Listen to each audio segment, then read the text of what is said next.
ಎಲ್ಲ ವೀಕ್ಷಕ ಬಂಧುಗಳಿಗೆ ನಮಸ್ಕಾರ. ಹಲವಾರು ವಿಚಾರಗಳ ಬಗ್ಗೆ ಪ್ರಸ್ತಾಪ ಮಾಡ್ತಾ ಇದ್ದೀವಿ. ಇವತ್ತು ಭಾಳ ಜನ ನೀವು ಹೇಳ್ತಿರೋದು ಕರೆಕ್ಟ್ 100%. ನಾವೇ ಎಡುತ್ತಾ ಇದ್ದೀವಿ, ನಾವೇ ತಪ್ಪು ಮಾಡ್ತಾ ಇದ್ದೀವಿ. ಆ ತಪ್ಪನ್ನು ಸರಿಪಡಿಸೋಕ್ಕೆ ನಾನು ಒಬ್ಬನಿಂದ ಮಾತ್ರ ಸಾಧ್ಯ ಇಲ್ಲ. ಇಡೀ ಸಮಾಜ ಬದಲಾವಣೆ ಆಗಬೇಕು. ಸಮಾಜದಲ್ಲಿ ಆಗ್ತಕ್ಕಂತಹ ಈ ದುರಿತಗಳು, ಈ ಅನಾಹುತಗಳು ನಿಲ್ಲಬೇಕು ಅಂತಂದಾಗ ನಾವು ಹಿಂದಿನವ್ರು ಹಾಕೊಡ್ತಕ್ಕಂಥ ಹಲವಾರು ಸಂಸ್ಕಾರಗಳನ್ನು ನಾವು ಅನುಸರಣೆ ತಗೊಂಬರ್ಬೇಕು. ಅದನ್ನು ನಮ್ಮ ಮಕ್ಕಳಿಗೆ ಮಾರ್ಗದರ್ಶನವಾಗಿ ತರಬೇಕು. ಆದರೆ ಹೇಗೆ ಮಾಡೋದು ಅನ್ನೋದ್ರ ಬಗ್ಗೆ ಯೋಚನೆ ಮಾಡ್ತಿರ್ತಾರೆ. ಅದರಲ್ಲಿ ಇನ್ನೊಂದು ಬಹಳ ಮಹಾ ವಿಶೇಷ ಅಂತಂದರೆ ಮಕ್ಕಳಾಗ್ದಿರೋದು. ಒಳ್ಳೆ ಡೀಟೇಲ್ ಮುಹೂರ್ತ ಮಾಡಿದ್ದೀವಿ, 1000 ಜನಕ್ಕೆ ಊಟ ಹಾಕಿದ್ದೀವಿ, ಏನು ವಿಜೃಂಭಣೆಯಿಂದ ಮದುವೆ ಮಾಡಿದ್ದೀವಿ, ಏನೇನು ಬೇಕೋ ಒಡವೆ ವಸ್ತ್ರ ಎಲ್ಲ ಕೊಟ್ಟಿದ್ದೀವಿ, ಕಾರು ಬಂಗ್ಲೆ ಎಲ್ಲ ಕೊಟ್ಟಿದ್ದೀವಿ, ನಮ್ಮ ಕೈಲಿ ಎಷ್ಟು ಕೊಡಾಗುತ್ತೆ ಅಷ್ಟು ಕೊಟ್ಬಿಟ್ಟಿದ್ದೀವಿ. ಆದರೂ ಕೂಡ ಗಂಡನ ಮನೆಯಲ್ಲಿ ಆ ಹೆಣ್ಣು ಮಗಳು ನೆಮ್ಮದಿಯಾಗಿಲ್ಲ. ಯಾಕಂದರೆ 1 ವರ್ಷ ಆಗ್ತಿದ್ದಂಗೆ ಶುರು ಅತ್ತೆ ಕಾಟ. ಏನಂತ, ಏನಿನ್ನ ಮಕ್ಕಳಾಗಿಲ್ಲ ಅಂತ. ಪಾಪ ಈ ದಂಪತಿಗಳದ್ದು ಇನ್ನೇನೋ ಒಂದು ಪ್ಲಾನಿಂಗ್ ಇರ್ತದೆ, ಇನ್ನೇನೋ ಮಾಡಬೇಕು ಮಟ್ಟಬೇಕು ಅಂತ ಪ್ಲಾನಿಂಗ್ ಇರ್ತದೆ. ಆದರೆ ಆ ಹಳೆ ತಲೆಗಳು, ಹಿರಿ ತಲೆಗಳು ಏನು ಮಾಡ್ತವೆ, ಮೊಮ್ಮಕ್ಕಳು ಬೇಕು, ಇನ್ನೂ ಏನಾಗಿಲ್ಲ, ನಿನ್ನ ಎಲ್ತ್ ಸರಿ ಇಲ್ವೇನೋ, ನೀನೇ ಸರಿ ಇಲ್ವೇನೋ, ನಿನ್ನ ಮನೆ ಇದೆ ಸರಿ ಇಲ್ವೇನೋ, ನಿನ್ನ ಕುಟುಂಬ ಸರಿ ಇಲ್ವೇನೋ, ಏನೋ ಮುಚ್ಚಿಟ್ಟು ಮದುವೆ ಮಾಡಿಬಿಟ್ಟಿದ್ದೀರಾ. ಹಾಗೆ ಈಗ ಹಲವಾರು ಏನು ನಾನಾ ಕಾರಣಗಳು ಇಲ್ಲದೆ ಅದನ್ನು ಸೃಷ್ಟಿಸಲ್ಪಟ್ಟು ಅಲ್ಲಿ ವೇದನೆ ಕೊಡ್ತಕ್ಕಂಥದ್ದು ನಾವು ಇವತ್ತು ಎಷ್ಟೋ ಜನ ಸಮಾಜದಲ್ಲಿ ನೋಡ್ತಾ ಇದ್ದೀವಿ. ಕೆಲವರಿಗೆ ಮದುವೆ ಆಗುತ್ತೆ, ದಿಢೀರನ್ನೇ ಗರ್ಭಧಾರಣೆ ಆಗೋಗ್ತದೆ, ದಿಢೀರನ್ನ ಮದುವೆ ಆದಮೇಲೆ ಮಕ್ಕಳಾಗೋಗ್ತದೆ. ಕೆಲವರಿಗೆ ಎಷ್ಟು ವರ್ಷ ಆದರೂ ಕೂಡ ಆಗೋದಿಲ್ಲ. ಕೆಲವರು ಪ್ಲಾನಿಂಗ್ ಅಂತ ಹೋಗ್ತಾ ಇರ್ತಾರೆ. ಆದರೆ ನಿರ್ದಿಷ್ಟವಾದಂತಹ ಕಾರಣಗಳು ನೀವು ಏನೇ ಇಟ್ಕೊಂಡ್ರೂ ಕೂಡ ಇಲ್ಲಿ ಒಂದು ನೆನ್ಪಿಟ್ಕೊಳ್ಳಿ ವೀಕ್ಷಕರೇ, ಮದುವೆ ಆದಮೇಲೆ ದಿಢೀರನ್ನೇ ಮಕ್ಕಳಾಗೋದು ಕೂಡ ಒಂದು ಕರ್ಮ ಫಲಗಳೇ. ಅದಾದಮೇಲೆ ಪೋಸ್ಟ್ಪೋನ್ ಮಾಡ್ಕೊಂಡು ಹೋಗ್ತಕ್ಕಂಥದ್ದು ಒಂದು ಕರ್ಮ ಫಲಗಳೇ. ಅದಾದಮೇಲೆ ಎಷ್ಟೇ ವರ್ಷ ಪ್ರಯತ್ನ ಪಟ್ಟರೂ ಕೂಡ ಮಕ್ಕಳಾಗದೇ ಇರೋದು ಕೂಡ ಕರ್ಮ ಫಲಗಳೇ. ಇವು ಎಲ್ಲವೂ ಕೂಡ ಕರ್ಮ ಫಲಗಳ ಮೇಲೆ ಆಸುವಕ್ಕಾಗಿದ್ದರೆ ಕೆಲವೊಂದಷ್ಟು ಜನ ಏನು ಮಾಡ್ತಾರೆ, ಹೌದಪ್ಪ ಮಕ್ಕಳಾಗಿಲ್ಲ, ನಮಗೆ ಅತ್ತೆ ಕಾಟ ತಡೀತಾ ಇಲ್ಲ, ಅಥವಾ ಸಮಾಜದಲ್ಲಿ ತಲೆ ತೊಗೊಳಕ್ಕಾಗ್ತಿಲ್ಲ, 5 ವರ್ಷ ಆಯಿತು 10 ವರ್ಷ ಆಯಿತು ಅಂತೇಳಿ IVF ಅಂತಕ್ಕಂಥ ಚಿಕಿತ್ಸೆಗೆ, ಪ್ರಣಾಳ ಶಿಶು ಅಂತೇಳಿ ಆ ಒಂದು ಶಿಶುವಿನ ಒಂದು ಎತ್ಕೊಳ್ಳೋದಕ್ಕೋಸ್ಕರ ಅಲ್ಲಿ ಪ್ರಯತ್ನಗಳು ಮಾಡಿ ಲಕ್ಷಾಂತರ ರೂಪಾಯಿಗಳನ್ನ ಇನ್ವೆಸ್ಟ್ ಮಾಡ್ತಾರೆ. ಆದರೆ ಏನಾಯಿತು, ಒಂದೊಂದು ಕಡೆ ಒಂದೊಂದು ಟ್ರೀಟ್ಮೆಂಟ್ ಹೋದಾಗ ಇಲ್ಲೊಂದು 3 ಲಕ್ಷ, ಅಲ್ಲೊಂದು 4 ಲಕ್ಷ, ಅಲ್ಲೊಂದು 6 ಲಕ್ಷ, ಹೀಗೆ ಲಕ್ಷ ಗಟ್ಟಲೆಗಳು ಹಾಳಾಗೋಗಿರ್ತದೆ. ಕಾರಣ ಏನು, ನ್ಯಾಚುರಲ್ ಆಗದೇ ಇರತಕ್ಕಂಥದ್ದು IVF ಮುಖಾಂತರ ಮಗು ಪಡ್ಕೋಬೇಕು ಅಂತೇಳಿ ಇವತ್ತು ಭಾಳ ಜನ ತಾಯಿಂದರು ಪ್ರಯತ್ನ ಪಡ್ತೀರಿ. ತಾಯಿ ಆಗಬೇಕಂತ ಉನ್ನಾಸನಲ್ಲಿ ಮನೆ ಮಠಗಳನ್ನೆಲ್ಲ ಮಾರ್ಕೊಳ್ತಾ ಇದ್ದೀನಿ. ಕೆಲವರು ದತ್ತು ತಗೊಂಡು ಯೋಚನೆ ಮಾಡಿದ್ರೆ, ಕೆಲವರು ಬೇಡ ನಮಗೆ ಒರಿಜಿನಲ್ಲೇ ಬೇಕು ಅಂತ ಕೆಲವರು ಬೇಡ ಬಿಡಪ್ಪ ವಯಸ್ಸಾಗೋತೀನಿ ಇರಲಿ ಅಂತೇಳಿ ಕೆಲವರು. ಆದರೆ ಸಮಾಜ, ಕುಟುಂಬ ಇಲ್ಲಿ ಭಾಳ ಒಂದು ವಿಷವ್ಯೂಹ ಇರೋದ್ರಿಂದ ಅಲ್ಲಿ ಸಿಕ್ಕಾಕೊಡತಕ್ಕಂತಹ ಹಲವಾರು ಜನ ಹೆಣ್ಮಕ್ಳು ಇವತ್ತು ನರಕ ಕೂಪದಲ್ಲಿ ಕಣ್ಣಲ್ಲಿ ಕೈ ತೊಳಿತಾ ಇದ್ದಾರೆ ಅಂತಂದರೆ ಅದರ ಹಿಂದೆ ಯಾವುದೋ ಒಂದು ಗೂಢವಾದಂಥ ಕಾರಣ ಇರಬೇಕು. ಆ ಸತ್ಯ ಶೋಧನೆ ಮಾಡದೇ ಇದ್ದಾಗ ಈ ರೀತಿ ಎಲ್ಲ ಆಗುತ್ತೆ ಅನಾಹುತಗಳು ಅನ್ನೋದಕ್ಕೆ ನಾವು ಗಂಡು ಹೆಣ್ಣಿನ ಒಂದು ಸಮಾಗಮ, ಅಲ್ಲಿರ್ತಕ್ಕಂತಹ ಹಲವಾರು ವಿಚಾರಗಳ ಬಗ್ಗೆ ನಾವು ನಿನ್ನೆ ಕಾರ್ಯಕ್ರಮ ಕೂಡ ಪ್ರಸ್ತಾಪ ಮಾಡಿದ್ವಿ. ಆದರೆ ಇವೆಲ್ಲ ಅಪ್ಲಿಕೇಬಲ್ ಆಗುತ್ತಾ ಅಂತಂದರೆ 100% ಅಪ್ಲಿಕೇಬಲ್ ಆಗುತ್ತೆ, ನೆನ್ಪಿಟ್ಕೊಳ್ಳಿ. ಈಗ ಎಷ್ಟೋ ಜನಕ್ಕೆ ನಾವು ನಿನ್ನೆ ಕೂಡ ಕಾರ್ಯಕ್ರಮ ಹೇಳಿದ್ವಿ, ಅಬಾರ್ಷನ್ ಮೇಲೆ ಅಬಾರ್ಷನ್ ಆಗ್ತಿರ್ತದೆ ಅಂತ. ಅಲ್ಲಿಗೆ ಆಗ್ತಾ ಇದೆ, ನಿಂತ್ಕೊತಾ ಇಲ್ಲ, ಅಬಾರ್ಷನ್ ಮೇಲೆ ಅಬಾರ್ಷನ್ ಆಗ್ತಾ ಇರುತ್ತೆ. ಅಲ್ಲಿಗೇನು ಹೆಣ್ಣು ಏನು ಅಬಾರ್ಷನ್ ಯಂತ್ರ ಅಂತ ತಿಳ್ಕೊಂಡಿದ್ರೇನು? ಎಷ್ಟೋ ಜನ ಆ ಅಬಾರ್ಷನ್ ಯಾಕೆ ಆಗ್ತಿದೆ ಅಂತ ತಿಳ್ಕೊಳ್ತಕ್ಕಂಥ ಕಾರಣ ತಿಳ್ಕೊಳ್ಳದೆ ಮತ್ತೆ ಹಿಂಸೆ ಕೊಟ್ಟು ಆ ಪ್ರಯತ್ನಗಳನ್ನ ಮಾಡಿ ಮತ್ತಷ್ಟು ಆ ಹೆಣ್ಮಕ್ಳಿಗೆ ಚಿತ್ರಹಿಂಸೆ ಕೊಡ್ತಾ ಇರ್ತಕ್ಕಂಥದ್ದನ್ನ ನಾವು ಸಮಾಜದಲ್ಲಿ ಭಾಳ ಗಂಭೀರವಾಗಿ ನೋಡ್ತಾ ಇದ್ದೀವಿ. ಆದರೆ ಏನು ಪ್ರಯೋಜನ? ಯಾರು ಇದನ್ನು ಸರಿಪಡಿಸೋರು? ಯಾರು ಸರಿಪಡಿಸೋದಕ್ಕೆ ಕಾರಣ ಏನು? ಅಲ್ಲಿಗೆ ನಮಗೆ ಜ್ಞಾನೋದಯದ ಕೊರತೆಯ, ಅಥವಾ ಮದುವೆ ಆಗ್ಬಿಟ್ರೆ ಮಕ್ಕಳಾಗಲೇಬೇಕು ಅಂತಕ್ಕಂಥ ಒಂದು ನಿರ್ಣಯವ, ಅಥವಾ ಮಕ್ಕಳಾಗಲೇಬೇಕು ಅಂತಕ್ಕಂಥ ಚಂಡ ಶಾಸನವ? ಇದೆಲ್ಲ ನಾವು ಅರ್ಥ ಮಾಡ್ಕೊಂಡ್ಬಿಟ್ರೆ ಇದಕ್ಕೆ ಮೀರಿದ್ದು ಇನ್ಯಾವುದೋ ಒಂದು ಶಕ್ತಿ ನಮ್ಮ ಈ ಪ್ರಪಂಚದಲ್ಲಿ ನಮ್ಮ ಸುತ್ತ ಗಿರಿಕಿ ಹೊಡಿತಾ ಇದೆ ಅನ್ನೋದನ್ನು ಅರ್ಥ ಮಾಡ್ಕೋಬೇಕು. ಅದನ್ನೇ ಕರ್ಮ ಫಲಗಳು ಅಂತ ಆಗಾಗ ನಾನು ಹೇಳ್ತಾ ಇರ್ತೀನಿ, ಜನ್ಮ ದೋಷಗಳು ಅಂತ ಆಗಾಗ ಹೇಳ್ತಾ ಇರ್ತೀನಿ. ಈ ಜನ್ಮ ದೋಷಗಳು, ಈ ಕರ್ಮ ಫಲಗಳು ಯಾರಿಗೆ ಹಿಂಬಾಲಿಸ್ತಿರ್ತದೆ, ಅವರು ಎಷ್ಟೇ ಜನಕ್ಕೆ ಊಟ ಹಾಕಿ ಮದುವೆ ಮಾಡಲಿ, ಎಷ್ಟೇ ವಿಜೃಂಭಣೆಯಿಂದ ಮದುವೆ ಮಾಡಲಿ, ಎಷ್ಟೇ ಒಡವೆ ವಸ್ತ್ರ ಬಂಗ್ಲೆ ಕೊಡಲಿ, ಅಲ್ಲಿ ಜಯಿಸಕ್ಕಂತೂ ಸಾಧ್ಯನೇ ಇಲ್ಲ. ಯಾಕಂದರೆ ಕರ್ಮ ಫಲಗಳು ಹಾಗೆ ಬಂದಲ್ಲಿ ಕೂತ್ಕೊಂಡಿರ್ತದೆ. ಅದಕ್ಕೆ ಇವೆಲ್ಲ ನಿರ್ಣಾಯಕ ಹಂತಗಳು ಅಲ್ಲವೇ ಅಲ್ಲ. ನಾನು ಹಾಗೆ ಮಾಡಿದ್ದೀನಿ, ಹೀಗೆ ಮಾಡಿದ್ದೀನಿ, ಅಷ್ಟು ಖರ್ಚು ಮಾಡಿದ್ದೀನಿ, ಇಷ್ಟು ಖರ್ಚು ಮಾಡಿದ್ದೀನಿ, ಅವೆಲ್ಲ ನಿರ್ಣಾಯಕ ಹಂತಗಳಲ್ವೇ ಅಲ್ಲ. ಇನ್ನೂ ಕೆಲವು ಜನ ಆ ಹಾಸ್ಪಿಟ್ಲು ಈ ಹಾಸ್ಪಿಟ್ಲು ಎಲ್ಲೆಲ್ಲೋ ಹೋಗ್ತಾರೆ, ಯಾವ್ಯಾವುದೋ ಟ್ರೀಟ್ಮೆಂಟ್ಗಳು ತಗೊಳ್ತಾರೆ. ಇವತ್ತು ಮ್ಯಾಕ್ಸಿಮಮ್ ನಿಮ್ಗೆ ಗೊತ್ತಿರೋ ಪ್ರಕಾರ 70% ಯುವಕರಿಗೆ, ಪುರುಷರಿಗೆ ಪುರುಷತ್ವ ಇಲ್ಲ. ಯಾಕಂದರೆ ಆಹಾರ ವಿಹಾರವೋ ಅಥವಾ ಹಲವಾರು ಕೆಟ್ಟ ಚಟಗಳೋ ಅಥವಾ ಈ ಕರ್ಮದೋಷಗಳ ಪ್ರಭಾವಗಳು ಇವತ್ತು ಎಷ್ಟೋ ಯುವ ಜನಾಂಗವನ್ನು ಹಾಳು ಮಾಡಿರೋದ್ರಿಂದ ಇವತ್ತು ಮದುವೆ ಆದ ನಂತರ ಬರ್ತಕ್ಕಂತಹ ಆ ಒಂದು ವಿಚಾರಗಳಿದೆಯಲ್ಲ, ಎಲ್ಲರಷ್ಟು ನಮ್ಮ ತಂದೆ ತಾಯಂದಿರು ಈ ವಿಚಾರವನ್ನು ಮುಚ್ಚಾಕ್ಬಿಡ್ತಾರೆ. ಇವತ್ತು ಎಲ್ಲ ಬೆಟ್ಟ ತೋರಿಸೋದೇನು, ಹೆಣ್ಣು ಮಕ್ಕಳಾಗಿಲ್ಲ ಅಂದರೆ ಹೆಣ್ಣು ಕಾರಣ ಅಂತ. ಇವತ್ತಿನ ಡಾಕ್ಟರ್ಸು, ಇವತ್ತಿನ ವಿಜ್ಞಾನ, ಇವತ್ತಿನ ಸಂಶೋಧನೆ ಎಲ್ಲ ತೆಗೆದು ನೋಡಿ ಗೊತ್ತಾಗುತ್ತೆ, ಹೆಣ್ಣಿನಷ್ಟೇ ಪ್ರಮುಖವಾಗಿ ಗಂಡು ಕೂಡ ಕಾರಣವಾಗ್ತಾ ಇದ್ದಾನೆ ಅನ್ನೋದು ಭಾಳ ಸ್ಪಷ್ಟವಾಗಿ ಗೊತ್ತಾಗ್ತದೆ. ಕಾರಣ ಏನು? ಅದು ಜನ್ಮದೋಷಗಳಾಗಿರ್ಬೋದು, ಅಥವಾ ಮದುವೆ ಮಾಡಿರ್ತಕ್ಕಂಥ ಡೇಟ್ಗಳಾಗಿರ್ಬೋದು, ಅಥವಾ ಅವರ ಅನುವಂಶಕ್ಕೆ ಬಂದಿರತಕ್ಕಂತಹ ನಪುಂಸಕತ್ವ ಆಗಿರ್ಬೋದು, ಅಥವಾ ದುಶ್ಚಟಗಳಿಗೆ ದಾಸನಾಗಿ ಕಳ್ಕೊಂಡಿರ್ತಕ್ಕಂಥ ಪುರುಷತ್ವ ಆಗಿರ್ಬೋದು. ಇವೆಲ್ಲವೂ ಕೂಡ ಬಹಳ ಮುಖ್ಯವಾಗಿ ಇವತ್ತು ಪರಿಗಣನೆ ತಗೊಳ್ತಾ ಇದ್ದೀವಿ ಅಂತಂದರೆ ಇದನ್ನು ಕೇಳುವಂಥ ವ್ಯವಧಾನ ಎಷ್ಟೋ ಜನಕ್ಕೆ ಇಲ್ಲವೇ ಇಲ್ಲ. ಎಲ್ಲ ಮುಚ್ಚಾಕ್ಬಿಟ್ಟು ನಮ್ಮ ಹುಡುಗ ಸರಿ ಇದ್ದಾನೆ, ಬಂದಿರೋ ಸೊಸೆ ಸರಿ ಇಲ್ಲ, ಇನ್ನೊಂದು ಮದುವೆ ಮಾಡ್ಬಿಡೋಣ, ವೆಯ್ಟ್ ಮಾಡೋಕ್ಕೆಲ್ಲ ಆಗಲ್ಲ, ನಮಗೆ ಏನೇನು ಪ್ರಾಬ್ಲಮ್ ತಂದು ನಮ್ಮ ತಲೆ ಕಟ್ಟಿದ್ದೀರ. ಹಾಗೆ ಹೀಗೆ ಎರಡು ಕುಟುಂಬಗಳು ಅವಾಗಲೇ ಜಗಳಗಳು, ಕದನಗಳು.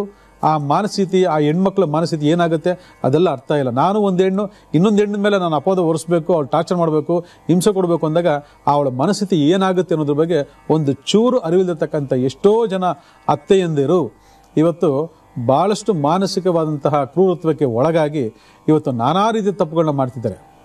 ಆದರೆ ಇಂದಿರುವ ಸತ್ಯವನ್ನು ಯಾರೂ ಅರ್ಥ ಮಾಡ್ಕೊಳ್ಳೋಕ್ಕೆ ರೆಡಿನೇ ಇಲ್ಲ. ಕಾರಣಗಳು ಹಲವಾರು ಇದ್ದಾವೆ, ಆದರೆ ಶಾಸ್ತ್ರಧಾರಿತವಾಗಿ ಹೇಳ್ತಕ್ಕಂಥ ಕಾರಣಗಳನ್ನು ಒಪ್ಕೊಳ್ತಕ್ಕಂಥ ಮನಸ್ಥಿತಿ ಇವತ್ತು ಭಾಳ ಜನಕ್ಕೆ ಇಲ್ಲವೇ ಇಲ್ಲ.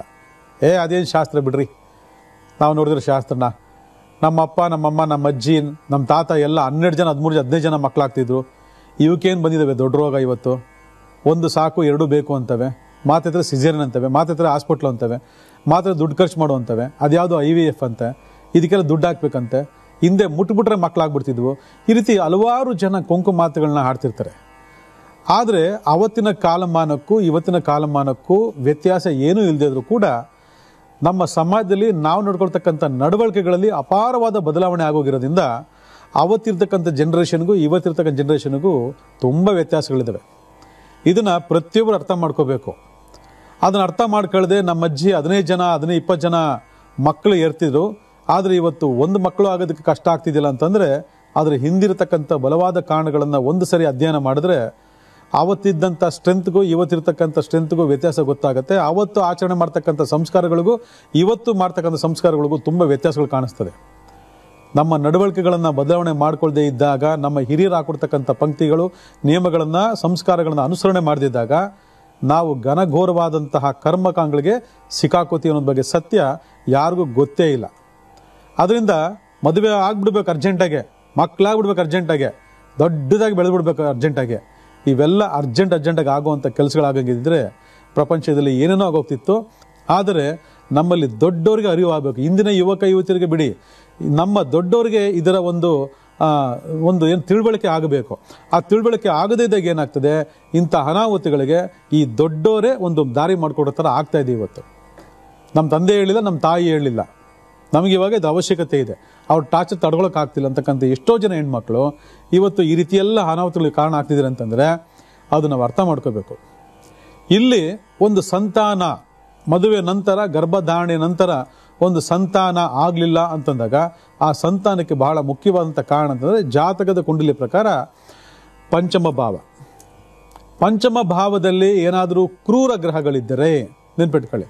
ಕ್ರೂರಗಳಂದರೆ ರಾಹು, ಕೇತು, ಶನಿ, ಮಂಗಳ, ಈ ಥರ ಯಾವುದಾದ್ರೂ ಒಂದು ಕ್ರೂರ ಗ್ರಹಗಳ ಸಮ್ಮಿಲನ ಇದ್ದರೆ ನೀವು ಏನೇ ತಿಪ್ಪಲಾಗಾಕರೂ ಕೂಡ ಮಕ್ಕಳಾಗಲ್ಲ ನಿಮಗೆ.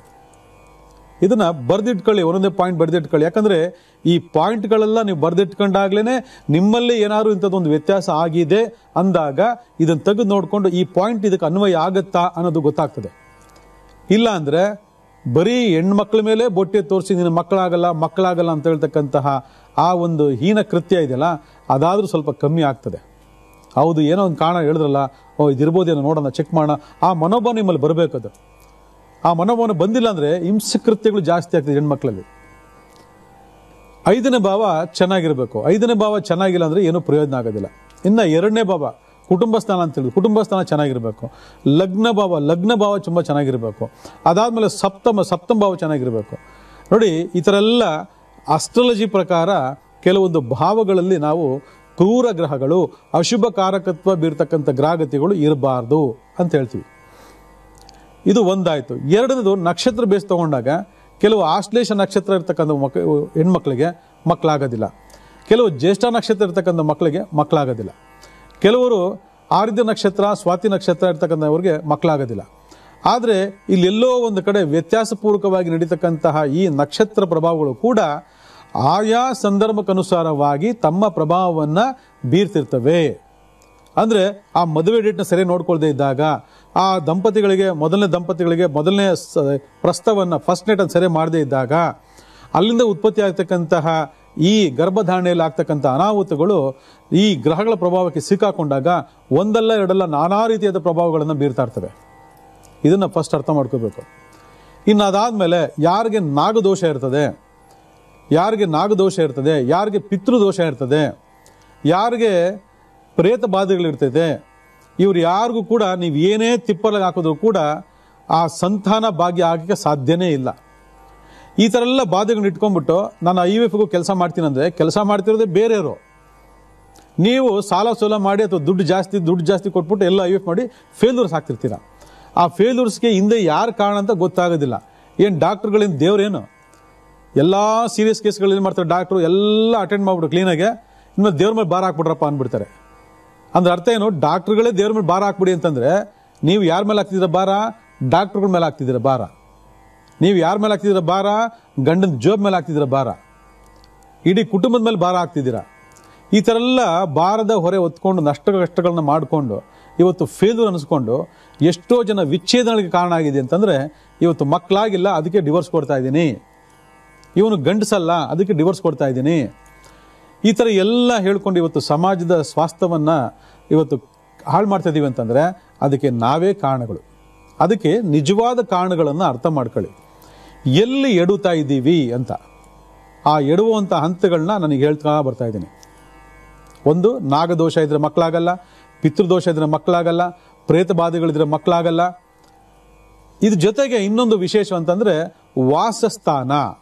ಈಗ ಮದುವೆ ಮಾಡ್ಕೊಟ್ಟಿರ್ತಾರಪ್ಪ, ಹೊಸ ದಂಪತಿಗಳು ಹೊಸ ಮನೆಗೆ ಹೋಗ್ತಾರೆ, ಆಮೇಲೆ ಎಷ್ಟು ವರ್ಷ ಆದ್ರೂ ಮಕ್ಕಳೇ ಆಗಲ್ಲ. ಡಾಕ್ಟರ್ದ ಹೋಗ್ತೀರಾ, ಇಬ್ಬರಿಗೂ ಪರ್ಫೆಕ್ಟ್, ನಿಮ್ದು ಸರ್ಟಿಫಿಕೇಟ್ 100% ಪಾಸಿಟಿವ್, ಇವ್ರ ಸರ್ಟಿಫಿಕೇಟ್ ಕೂಡ 100% ಪಾಸಿಟಿವ್, ಇಬ್ರಿಗೂ ಏನೂ ತೊಂದರೆ ಇಲ್ಲ, ಆದ್ರೆ ಕಟ್ ಮಾಡಿದ್ರೆ ಮಕ್ಕಳೇ ಆಗ್ತಾ ಇಲ್ಲ. ಕಾರಣ ಏನು? ಇಬ್ರಿಗೂ ನ್ಯಾಚುರಲ್ ಆಗಿದೆ, ಏನು ತೊಂದರೆ ಇಲ್ಲ, ನೀವು ಯಾವುದಕ್ಕೆ ಹೋಗೋದೇ ಬೇಕಾಗಿಲ್ಲ. ಆಗುತ್ತೆ, ಮುಂದಕ್ಕೆ ಹೋಗಿ, ಮುಂದಕ್ಕಾಗುತ್ತೆ, ಮುಂದೆ ಆಗುತ್ತೆ ಅಂತೇಳಿ 5 ವರ್ಷ 10 ವರ್ಷ 20 ವರ್ಷ ಹಂಗೆ ತಳ್ಳಿಬಿಡ್ತಾರೆ, ಹಂಗೆ ಹಾಕೊಂಡು. ನೋಡಿ, ಆಗಲೇ ಫೆಬ್ರವರಿ ಮುಗೀತು, ಮಾರ್ಚ್ ಬಂದ್ಬಿಟ್ಟಿದ್ದೀನಿ, ಆಲ್ರೆಡಿ 2 ತಿಂಗಳು ಕಳೆದೋಗ್ಬಿಡ್ತು, ಹೊಸ ವರ್ಷ. ಹಾಗೆ ಎಷ್ಟೋ ವರ್ಷಗಳನ್ನ ದಂಪತಿಗಳನ್ನ ಕಳೆದು ಬಿಡ್ತಾರೆ. ಏನು ಮಾಡಿದ್ರು ಅವ್ರ ಕೈಲಿ ಮಾಡ್ಲಿಕ್ಕೆ ಆಗೋದಿಲ್ಲ. ಆದರೆ ಕಾರಣ ಎಲ್ಲಿ? ಆ ಮನೆಯ ವಾಸ್ತು ದೋಷ. ಇದು ನೆನ್ಪಿಟ್ಕೊಳ್ಳಿ. ಹೌದಾ, ಇದು ನಿಜವಾ? ವಾಸ್ತು ದೋಷದಿಂದ ಮಕ್ಕಳಾಗೋದಿಲ್ವಾ? ಎಸ್, 100%. ಇವತ್ತು ಮಕ್ಕಳಾಗ್ತಿಲ್ಲ ಅಂತ ಕೊರತಕ್ಕಂಥ ಹಲವಾರು ಜನ ತಮ್ಮ ಗಂಡು ಹೆಣ್ಣಿನ ಜಾತಕವನ್ನ ಒಮ್ಮೆ ಪರಿಶೀಲನೆ ಮಾಡಿ ಅವರಿಗೆ ಪುತ್ರ ಪ್ರಾಪ್ತಿ ಇದೆಯಾ, ಪುತ್ರಿ ಪ್ರಾಪ್ತಿ ಇದೆಯಾ, ಅಥವಾ ಸಂತಾನ ಯೋಗ ಪ್ರಾಪ್ತಿ ಇದೆಯಾ ಅನ್ನೋದ್ರ ಬಗ್ಗೆ ಒಂದು ಸ್ವಲ್ಪ ಕೂಲಂಕಷವಾಗಿ ತಿಳ್ಕೊಳ್ಳಿ. ಸಂತಾನ ಸುಖ ಇಲ್ಲ ಅಂತಂದಾಗ ನಿಮ್ಮಲ್ಲಿ ಇರತಕ್ಕಂತಹ ಜನ್ಮ ದುರಿತಗಳನ್ನು ನಿವಾರಣೆ ಮಾಡ್ಕೋಬೇಕಾಗ್ತದೆ. ಆ ಜನ್ಮ ದುರಿತಗಳು ಈಗಾಗಲೇ ಹೇಳಿದ್ದೀನಿ: ನಾಗದೋಷ, ಪ್ರೇತದೋಷ, ಪಿತೃದೋಷ, ಮಾತೃದೋಷ, ಪ್ರೇತ ಬಾಧೆಗಳು, ಸ್ಥಳ ದೋಷ ಅಂತ ಕೂಡ ಹೇಳಿದ್ದೀನಿ. ಸ್ಥಳ ದೋಷ, ಹೊಸದಾಗಿ ಮದುವೆ ಆಗಿರ್ತಕ್ಕಂಥ ದಂಪತಿಗಳು ಮಕ್ಕಳಾಗಿಲ್ಲ ಅಂತಂದಾಗ ಡಾಕ್ಟರ್ ಹತ್ರ ಎಲ್ಲ ಚೆನ್ನಾಗಿದೆ ಆದರೂ ಕೂಡ ಮಕ್ಕಳಾಗ್ತಿಲ್ಲ ಅಂದರೆ ಆ ಸ್ಥಳ ದೋಷ, ವಾಸದೋಷ ಕೂಡ ಬಹಳ ಕಾರಣ ಆಗ್ತದೆ. ಯಾಕಂದರೆ ಹಿಂದಿನ ಮನೇಲಿ 2 ಗಂಡು ಮಕ್ಕಳಾಗಿತ್ತು, ಈ ಮನೇಲಿ ಮಕ್ಕಳೇ ಆಗ್ತಿಲ್ಲ. ಹಿಂದಿನ ಮನೇಲಿ ಹೆಣ್ಮಕ್ಳೇ ಆಗಿತ್ತು, ಈ ಮನೇಲಿ ಬರೀ ಹೆಣ್ಮಕ್ಳೇ ಆಗ್ತಿದೆ ಅಂತ ಭಾಳ ಜನ ಮಾತಾಡ್ಕೋತೀರಿ. ಆದರೆ ಕಾರಣ ಏನು ಅಂತಂದರೆ, ಆ ಗಂಡು ಮಕ್ಕಳು ಹೆಣ್ಮಕ್ಳು ಪ್ರತ್ಯೇಕವಾಗಿ ಆಗೋದಕ್ಕೆ ಹಲವಾರು ಕಾರಣಗಳಿದ್ದಾವೆ. ಗಂಡು ಸಂತಾನ ಭಾಗ್ಯ ಬೇಕು ಅಂತ ಭಾಳ ಜನ ಹೋರಾಟ ಮಾಡ್ತೀರಿ. ಏನು 2 ಹೆಣ್ಣು, 3 ಹೆಣ್ಣು, 4 ಹೆಣ್ಣು, 5 ಹೆಣ್ಣು, 6 ಹೆಣ್ಣು, ಏನು ಪ್ರಯತ್ನ ಮಾಡ್ತಾನೆ ಇರ್ತೀರಿ. ಬೆಂಬಿಡದ ಭೂತ ಥರ ಫಾಲೋ ಮಾಡ್ತಾ ಇರ್ತೀರಿ. ಯಾವಾಗೋ ಒಂದು ಬಡಕ್ಕಂತ ಒಂದು ಗಂಡು ಮಗು ಆಗ್ಬಿಡ್ತದೆ. ಅದ್ರ ಮೇಲೆ ಅತೀಶವಾಗಿರ್ತಕ್ಕಂತಹ ಮೋಹ, ಪ್ರೀತಿ, ಆ ಹೆಣ್ಮಕ್ಳನ್ನೆಲ್ಲ ತಿರಸ್ಕಾರ ಮಾಡಿಬಿಡ್ತೀರಿ. ಈ ಥರ ಹಲವಾರು ಘಟನೆಗಳು ಸಮಾಜದಲ್ಲಿ ನಡೀತಾ ಇರೋದ್ರಿಂದ ಮೊದಲನೇ ಭಾಗದಲ್ಲಿ ಎಚ್ಚೆತ್ಕೊಂಡ್ಬಿಟ್ರೆ ನಮಗೆ ಬೇಕಾದನ್ನು ಬೇಕಾದ ಸಮಯದಲ್ಲಿ ಬೇಕಾದಷ್ಟು ಪಡ್ಕೊಳ್ಳೋದಕ್ಕೆ ಭಗವಂತ ಜ್ಯೋತಿಷಾಸ್ತ್ರದಲ್ಲಿ ಭಾಳ ಹಲವಾರು ಮಾರ್ಗಗಳನ್ನು ಕೊಟ್ಟಿದ್ದಾನೆ. ಅದರಲ್ಲಿ ತಿಳ್ಕೊಳ್ಳಿ, ಗಂಡು ಸಂತಾನ ಬೇಕು ಅಂದರೆ ನಿಮ್ಮ ಜಾತಕದಲ್ಲಿ ರವಿ, ಕುಜ ಮತ್ತು ಗುರು ಬಲವಾಗಿರಬೇಕು. ಯಾರ್ಯಾರು? ರವಿ, ಕುಜ ಮತ್ತು ಗುರು ಬಲವಾಗಿರಬೇಕು. ರವಿ, ಕುಜ, ಗುರು ಬಲವಾಗಿಲ್ಲ ಅಂತಂದರೆ ನೀವು ಏನೇ ತಿಪ್ಪಲಾಕಿದ್ರು ಕೂಡ ನಿಮಗೆ ಗಂಡು ಮಕ್ಕಳಾಗೋದಿಲ್ಲ. ಅರ್ಥ ಆಯ್ತಾ? ಆಮೇಲೆ ನಾಗದೋಷ ಇದ್ದರೆ ಯಾವುದೇ ಕಾರಣಕ್ಕೂ ನಿಮ್ಗೆ ಗಂಡು ಮಕ್ಕಳಾಗಲ್ಲ, ಬರೀ ಹೆಣ್ಮಕ್ಳು ನೆನ್ಪಿಟ್ಕೊಳ್ಳಿ. ಪಿತೃದೋಷ ಇದ್ದರೆ ಯಾವುದೇ ಕಾರಣಕ್ಕೆ ಗಂಡು ಮಕ್ಕಳಾಗಲ್ಲ. ಇನ್ ಕೇಸ್ ಗಂಡು ಮಕ್ಕಳು ಆದರೂ, ಸರ್ಪದೋಷ ಇದ್ದು ಗಂಡು ಮಕ್ಕಳು ಆದರೂ ಅಂದರೆ ಅವು ತಂದೆ ತಾಯಿಗೆ ವೈರಿ ಮಕ್ಕಳುಗಳಾಗಿ ಬೆಳೀತಾರೆ. ಅವು ತಂದೆ ತಾಯಿಗಳಿಗೆ ವೈರಿ ಮಕ್ಕಳುಗಳಾಗಿ ಬೆಳೀತಾರೆ. ಇವತ್ತು ಎಷ್ಟು ಜನ ಹೇಳ್ತೀರಾ ಮಕ್ಕಳು ಬೇಕು ಬೇಕು ಅಂತ ಒದ್ದಾಡ್ತಿದ್ದೀವಿ, ಮಕ್ಕಳಾದ್ಮೇಲೆ ನರಕ ಅನುಭವಿಸ್ತಿದ್ದೀವಿ, ಯಾರಿಗೆ ಬೇಕಪ್ಪ ಈ ಮಕ್ಕಳು ಅಂತ ಭಾಳ ಜನ ಮಾತಾಡ್ಕೊತೀರಿ. ನಮ್ಮ ಅಣ್ಣವರು ಒಂದು ಹಾಡು ಹೇಳಿದ್ರು ಅದ್ರ ಬಗ್ಗೆ. ಆದರೆ ಇವೆಲ್ಲ ನಡೆದ ಕಾರಣಗಳೇನು ಅಂತಂದರೆ ನಮ್ಮಲ್ಲಿರ್ತಕ್ಕಂತಹ ದುರಿತಗಳೇ ಹೊರತು ಬೇರೆ ಏನಲ್ಲ ವೀಕ್ಷಕರೇ. ಇದನ್ನು ಫಸ್ಟ್ ಅರ್ಥ ಮಾಡ್ಕೋಬೇಕು. ಪಂಚಮ ಭಾವ ಅಂತಕ್ಕಂಥದ್ದು ಸಂತಾನ ಭಾಗ್ಯ. ಸಂತಾನ ಭಾಗ್ಯ ಅನ್ನೋದಕ್ಕಾಗಲೇ ಶುಭಕಾರಕ ಗ್ರಹಗಳಿತ್ತು ಅಂತಂದಾಗ ನಮಗೆ ಎಲ್ಲ ರೀತಿಯಾಗಿರ್ತಕ್ಕಂತಹ ವಿಚಾರಗಳು ನಾವು ಕೇಳದೆ ನಮಗೆ ಸಿಕ್ಬಿಡ್ತದೆ. ಆದರೆ ನಮಗದು ಗೊತ್ತಿರಲ್ಲ, ನಾವು ಅನುಭವಿಸ್ತಾ ಇರ್ತೀವಿ. ಅದರಿಂದ ಒಂದು ಸಂತಾನಾಪೇಕ್ಷೆ ಉಳ್ತಕ್ಕಂತಹ ವ್ಯಕ್ತಿಗಳು, ದಂಪತಿಗಳು ಮೊದಲು ಪ್ರತ್ಯೇಕವಾಗಿ ನಿಮ್ಮ ಜನ್ಮ ಜಾತಕ ದೋಷಗಳನ್ನು ಪರಿವರ್ತನೆ ಮಾಡಿಕೊಂಡು, ನಾನು ಯಾವ ತಾರೀಕಲ್ಲಿ ಮದುವೆ ಮಾಡ್ಕೊಂಡಿದ್ದೀನಿ, ಯಾವ ತಾರೀಕಲ್ಲಿ ಹುಟ್ಟಿದ್ದೀನಿ, ನನಗೆ ಮದುವೆಗೆ ಬೇಕಾದಂಥ ಲೆಕ್ಕಾಚಾರಗಳು ಶುಭಪ್ರದವಾಗಿದೆಯಾ ಅಥವಾ ಅಶುಭಪ್ರದವಾಗಿದೆಯಾ ಅನ್ನೋದನ್ನು ತಿಳ್ಕೊಂಡು ಆಮೇಲೆ ಗಂಡ ಹೆಂಡತಿ ಇಬ್ಬರೂ ಕೂಡ ಕೂಲಂಕುಷವಾಗಿ ಜಾತಕ ಪರಿಶೀಲನೆ ಮಾಡಿಕೊಂಡು ಒಂದು ಒಳ್ಳೆ ನಿಗದಿತವಾಗಿರ್ತಕ್ಕಂಥ ಪರಿಹಾರಗಳನ್ನ ಮಾಡಿಕೊಂಡು ಆಮೇಲೆ ಭಗವಂತನಲ್ಲಿ ಶರಣಾಗತಿ ಆದರೆ ಖಂಡಿತ ಎಲ್ಲರಿಗೂ ಸಂತಾನ ಭಾಗ್ಯ ಆಗ್ತದೆ. ಏನೂ ತೊಂದರೆ ಇಲ್ಲ. ಸಂತಾನ ಆಗಿಲ್ಲ ಅಂದ್ರೂ ಕೂಡ ಅದಕ್ಕೆ ಸರಳವಾದ ಪರಿಹಾರಗಳು ನಮ್ಮ ಶಾಸ್ತ್ರದಲ್ಲಿದ್ದಾವೆ, ಅದನ್ನು ಬಳಸ್ಕೊಳ್ಳಿ, ಒಳ್ಳೆಯದಾಗ್ತದೆ.